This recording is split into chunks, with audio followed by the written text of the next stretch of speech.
Lalu lumayan rame, lumayan banyak yang maksudnya yang lewat tuh langsung dipanggil kayak gitu. Oke, banyak peminatnya Ya gitu pelanggan ya. tetap. Itu biasanya kalau sebuah bisnis kuliner rasanya pasti beda nih. Mm-mm. Dari tangan pertama sampai tangan terakhir kayak gitu. Kak Dika kan tahu ya miri. Mm, Miri itu kan kalau di pasar ada yang miri masih bulat, ada yang miri udah pecah. betul. Nah, padahal bumbu soto itu tuh kan dihaluskan ya. Jadi kalau orang-orang pikir kayak saya pun juga awalnya berpikir kenapa sih nggak pakai yang udah pecah aja? Kenapa Yeah. nggak pakai yang ini aja lebih murah? Nah, pada saat itu di situ tuh masih rawa-rawa. Oke. Rawa-rawa, banyak kodoknya. Mm-mm. Makanya pelanggan setianya Eyangku nih menyebutnya soto Eyangku ini soto.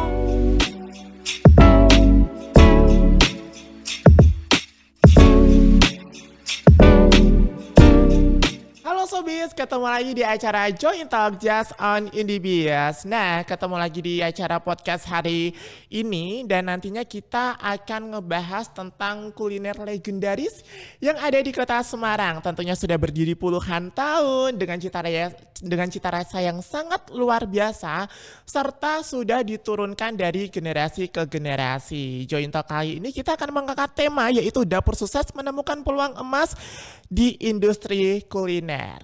Nah, kira-kira kita akan ngebahas tentang bisnis kuliner apa nih ya?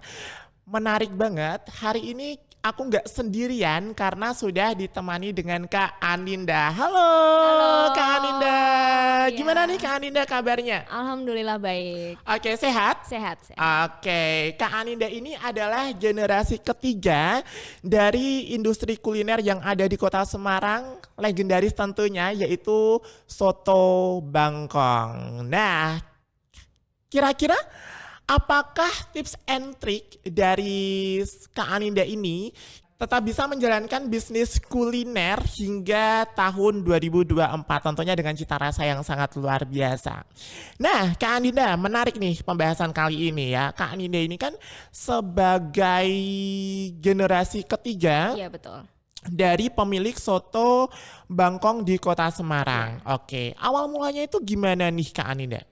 Jadi awalnya dari Mm-mm. Eyangku, Oke. Eyangku dulu di tahun 1950 merantau ke Semarang. Mm-mm. Beliau awalnya bekerja ikut orang. Oke. Bekerja ikut orang, lalu setelah bekerja ikut orang, rasanya tuh kok pengen mandiri ya, berjualan sendiri. Oke. Akhirnya Eyang putriku memasaklah itu soto Bangkong itu dan dijajakan oleh Eyang kakungku keliling. Oke. Nah, setelah berkeliling, Eyangku punya pelanggan. Mm-mm.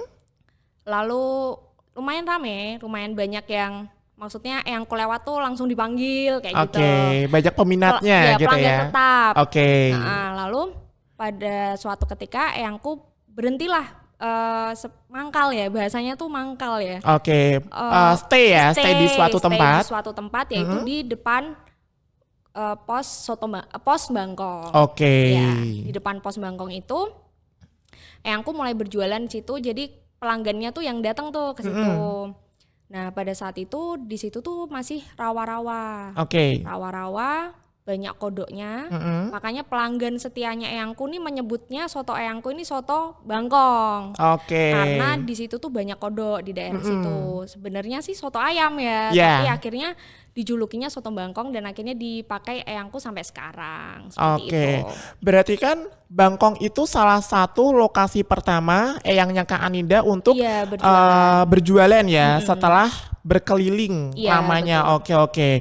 Nah, kemudian nih Kak, kenapa kok dinamakan soto Bangkong nih? Apakah memang karena lokasi stay-nya itu di Iya, Bangkong atau memang ada faktor lain nih dinamakan soto Bangkong? Ya itu karena julukan dari pelanggan-pelanggannya Eyangku nih.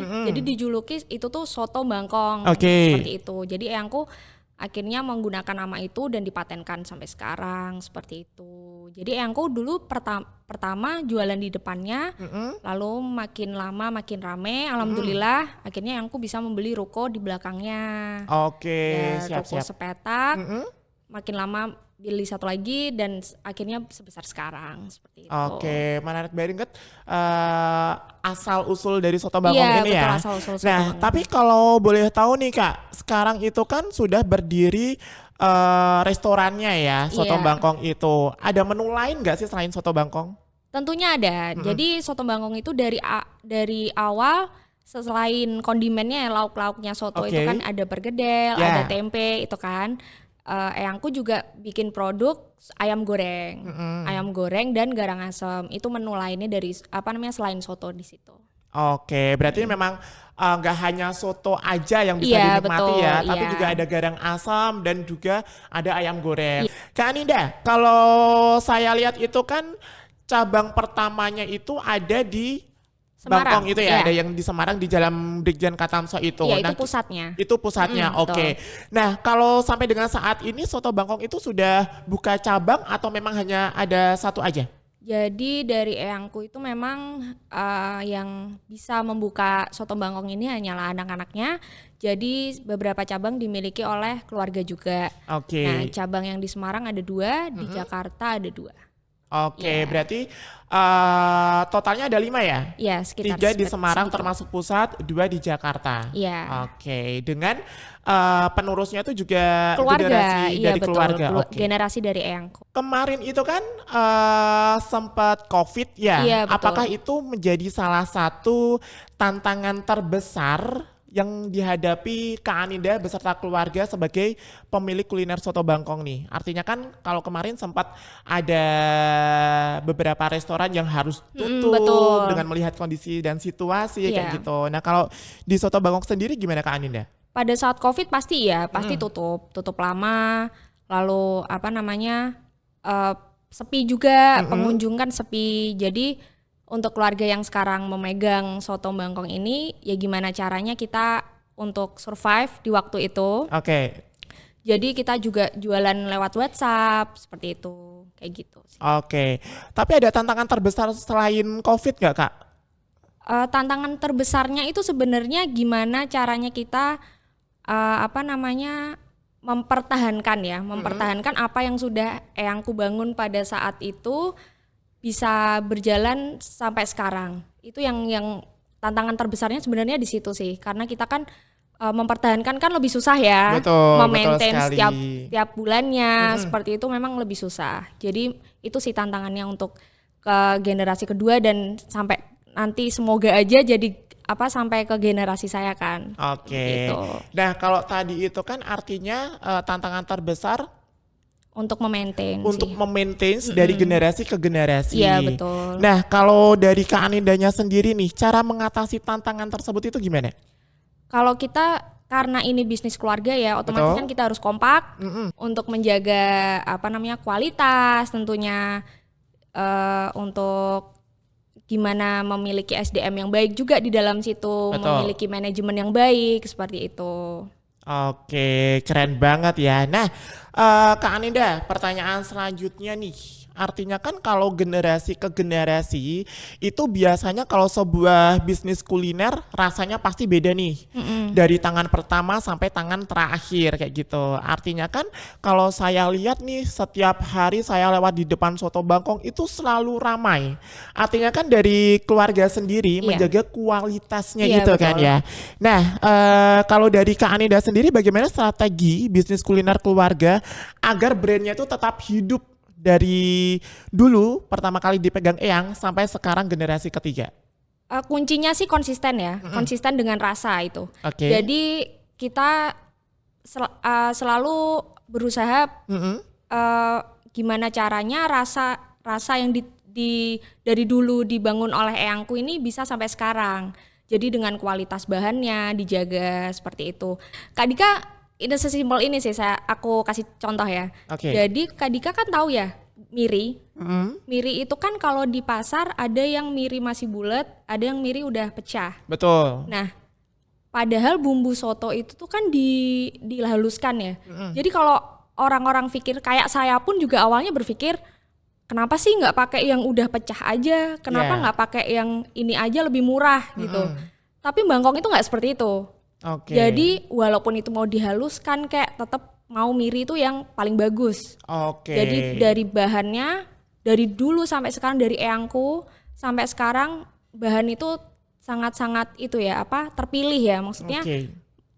nggak nggak pernah yang namanya ini lagi sepi nih kita ganti ini lebih yang bahannya yang lebih murah, itu nggak pernah seperti itu. Oke. Jadi Artinya, dari bahan kita harus menjaga dari kualitas. oke, memang proses dari awal pembuatan soto itu memang memilih dari bahan Iya, itu betul. yang memang tidak ada kerusakan sama sekali, Iya. sehingga nantinya impactnya ya rasa sotonya itu akan menjadi enak dan berkualitas, Iya, dan sehingga benar. akan menarik para pelanggan terus Iya. datang ke Soto Bangkong gitu kan Anin ya. Jadi Oke. biar rasanya juga nggak beda setelah kan itu yang nggak enak, maksudnya kalau kok udah nggak ada ownernya nih jadinya rasanya beda, nggak seperti itu, jadi rasanya tetap sama. Kak Dika kan juga nyoba kan. Ya, betul. Nah, ngomong-ngomong nih Kak, sekarang kan sudah dari tahun 2024 ya. Iya, Berdirinya awal tahun di tahun berapa? di tahun awal eyangku jualan setelah keliling itu di tahun 1950. 1950. Kalau sekarang 2024 sudah 75 tahun. Iya. Oke, sudah 75 tahun berdiri dengan kualitas rasa yang tetap enak, dengan kualitasnya yang Terlalu dijaga sih. Ya. pasti dijaga Iya, gitu pasti Kak Anin ya. dijaga. Oke. Boleh tahu nggak Kak Anin, saran yang bisa di-sharing nih ke orang-orang yang ingin memulai bisnis kuliner dari awal itu apa? Kalau melihat jerih payah eyangku dulu ya pasti dengan kerja keras. Oke. Dan melihat zaman sekarang ini persaingan juga semakin tinggi ya, Betul. jadi kita harus kreatif, lalu sabar dan konsisten. Oke. Kunci memulai bisnis kuliner tentunya kerja keras, konsisten, dan kreatif. Iya, betul. Oke. Nah, kemudian nih, harapan Kak Aninda sendiri untuk Soto Bangkong ke depannya apa? Harapannya sih ya pasti masih mempertahankan kualitas yang ada dan masih bisa berjalan dengan baik hingga ke generasi selanjutnya. Mungkin maksudnya jangan berhenti di generasi kedua atau generasi ketiga, mungkin nanti bisa ke anakku ya kan, Betul. anakku, ke cucunya lagi mungkin, ya pokoknya bisa bertahan lama dengan usaha yang kita bangun sekarang. Oke. Gitu. Tapi dari keluarga Soto Bangkong ada niatan untuk mencetuskan menu lainnya nggak Kak? Selain ada Soto Bangkong, garang asam, sama ayam gorengnya? Kalau untuk sekarang belum sih. Belum Belum ada ya? ada, Oke, iya. tapi mungkin suatu saat Ya mungkin ada. akan ada Iya, inovasi baru iya, lagi betul. ya. Oke. Boleh dong Kak Aninda kasih motivasi buat pendengar kita di seluruh Indonesia? Untuk teman-teman semua mungkin harus tetap semangat untuk merintis itu kan memang tidak ada yang mudah. Jadi Betul. tetap semangat, tetap konsisten dan sabar sih. Ya, Oke, seperti itu. artinya dan nggak lupa untuk menjalani awal karir bisnis kuliner harus dengan kerja keras. Iya, betul. Betul Kak Aninda ya. Iya. Oke, sangat luar biasa pembahasan hari ini tentang bisnis kuliner yang ada di Kota Semarang, dan buat teman-teman sobat Indibis yang ada di seluruh Indonesia, nggak afdol nih rasanya kalau udah main di Kota Semarang tapi nggak mampir di Soto Bangkong ya. Buat teman-teman yang main di Kota Semarang, yuk langsung aja mampir di Soto Bangkong yang ada di Jalan Brigjen Brigjen Katamso. Katamso.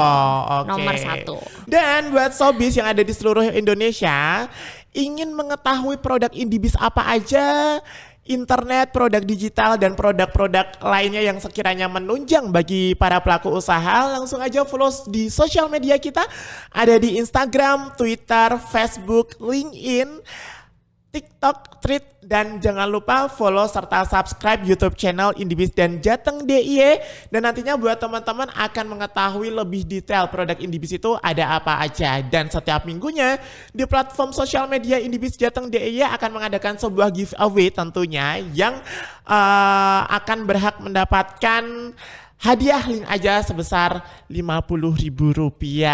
Luar biasa sekali. Dan sebelumnya saya mau mengucapkan terima kasih Ya, Kak Aninda terima kasih sudah juga. hadir di podcast Indibis Jateng Ya, DIY. sama-sama. Semoga para pendengar kita di seluruh Indonesia itu lebih insightful ya, lebih semangat lagi untuk meniti karir di dunia kuliner. Ya, Semoga betul. bisa sukses juga seperti Soto Bangkong, Amin. laris ya, dan bisa Amin. buka cabang di seluruh Indonesia tentunya. Nah, terima kasih buat para sobis yang sudah menonton channel YouTube Indibis Jateng DIY. Jangan lupa subscribe, like, dan komen serta share ke teman-teman pelaku usaha yang lain. Bye-bye.